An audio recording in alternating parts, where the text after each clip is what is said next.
अस्सलाम वालेकुम स्टूडेंट्स, आज हम पढ़ने वाले हैं सेल वॉल के बारे में। ज़्यादातर पौधों के सेल में सबसे बैरूनी जो दीवार है वो सेल वॉल होती है। पौधों की सेल वॉल डिफरेंट होती है प्रोकैरियोट के सेल वॉल से, और दोनों में स्ट्रक्चर का और केमिकल कंपोजिशन का फ़र्क होता है। सेल वॉल सेल के प्रोटोप्लाज्म से रिलीज़ की जाती है, और प्रोटोप्लाज्म कहते हैं साइटोप्लाज्म प्लस न्यूक्लियस को। इसकी मोटाई मुख्तलिफ़ पौधों के सेल्स में मुख्तलिफ होती है। ये 3 मरकज़ी लेयर्स पर तहों पर मुश्तमिल होती है। प्राइमरी वॉल बैरूनी, सेकेंडरी वॉल अंदरूनी, और मिडल लैमिला दरमियान वाली। मिडल लैमिला प्राइमरी वॉल्स के दरमियान में बनती है, जो नेबरिंग सेल्स की होती हैं। यानी एक साथ जुड़े हुए प्लांट सेल्स की प्राइमरी वॉल्स के दरमियान जो वॉल है वो मिडल लैमिला है। Cellulose molecule criss cross arrangement में मौजूद होते हैं। यहाँ पर आप डायग्राम में देख सकते हैं, आपकी बुक में डायग्राम मेंशन है। क्रिस क्रॉस अरेंजमेंट इसको कहा जाता है।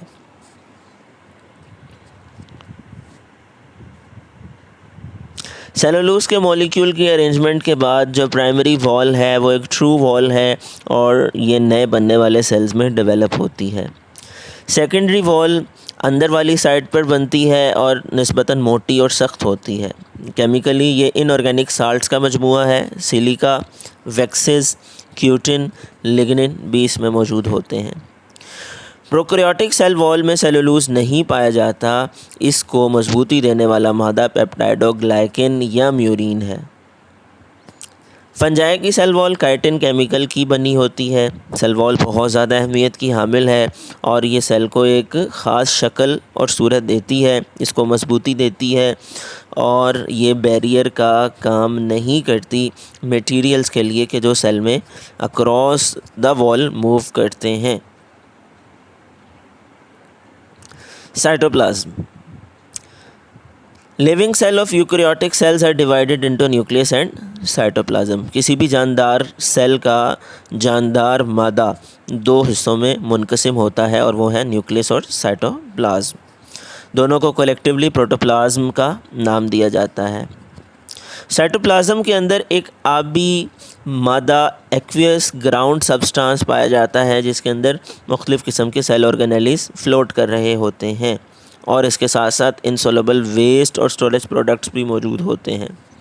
साइटोप्लाज्म का सोलेबल पार्ट साइटोसोल कहलाता है, और ये साइटोप्लाज्म का ग्राउंड सब्सटेंस बनाता है। केमिकली 90% ये पानी होता है। ये एक सॉल्यूशन बनाता है जिसके अंदर तमाम के तमाम फंडामेंटल मॉलिक्यूल्स ऑफ लाइफ मौजूद होते हैं। साइटोसोल में छोटे मॉलिक्यूल्स और आयन ट्रू सॉल्यूशंस की फॉर्म में, और बड़े मॉलिक्यूल कोलाइडल सॉल्यूशंस की फॉर्म में मौजूद होते हैं। कोलाइडल सॉल्यूशन एक सोल भी हो सकता है, यानी नॉन विस्कस यानी पतला, और जेल भी हो सकती है, यानी विस्कस या दूसरे अल्फाज में गाढ़ा। Peripheral parts of cells are often like a gel. Cell के पेरिफेरल पार्ट्स, राइट और लेफ़्ट वाले पार्ट, अमूमन जेल लाइक होते हैं। साइटोप्लाज्म का एक अहम काम ये भी है कि ये स्टोरेज हाउस का काम करता है, और मुख्तलिफ़ अहम केमिकल्स को अपने अंदर ज़ख़ीरा करता है। ये वो जगह है जहाँ मेटाबॉलिक प्रोसेसेस होते हैं, मिसाल के तौर पर ग्लाइकोलिसिस, जिसमें ग्लूकोज के टूटने का अमल वाक़या होता है। लिविंग सेल्स के साइटोप्लाज्म में मुख्तलिफ़ सेल ऑर्गेनेलिस मौजूद होते हैं, जैसा कि एंडोप्लाज्मिक रेटिकुलम है, माइटोकॉन्ड्रिया है, गोल्जी कॉम्प्लेक्स है, न्यूक्लियस है, प्लास्टिड्स हैं, राइबोसोम, लाइसोसोम और सेंट्रियोल्स हैं। फ्रीली फ्लोटिंग सेल ऑर्गेनेली, मिसाल के तौर पर माइटोकॉन्ड्रिया साइटोप्लाज्म में मूव करता है साइटोप्लाज्मिक स्ट्रीमिंग मूवमेंट्स की वजह से, और ये एक मैस मूवमेंट है साइटोप्लाज्म की, जिसको हम एक्टिव मैस मूवमेंट कहते हैं। स्टूडेंट, ये हमारा आज का टॉपिक था, और उम्मीद है आपको समझ आ गई होगी। अगले लेक्चर तक के लिए इजाज़त दीजिए। अल्लाह हाफ़िज़।